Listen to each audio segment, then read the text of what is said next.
လူဘဝရဲ့တသနာတွေမှာခက်ခဲများလဲရှိလိမ့်မယ်ခွဲရှေ့ဆိုင်ကကြော်ပြရမယ်လေ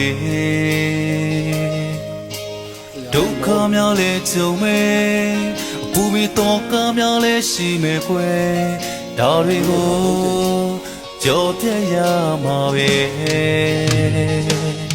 အခန်းအဲ့ဒါရေလန်းဆိုတဲ့ကောင်ဟုတ်လားသိရလားရေလန်းဆိုတဲ့ဂါးကြီးဆိုတဲ့ကောင်ဂါးကြီးလူပါဝါတာပေါ့ဂါးကြီးလူပါဝါတာ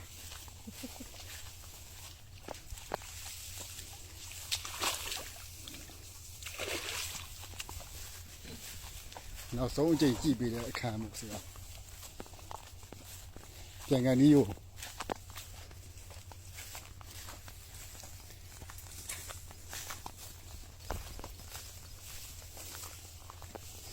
ဖြုတ်တွေနေတော့ဆရာကြီးအကုန်လုံးဝူရှိဝါးတွေဖြစ်ကုန်ပြီ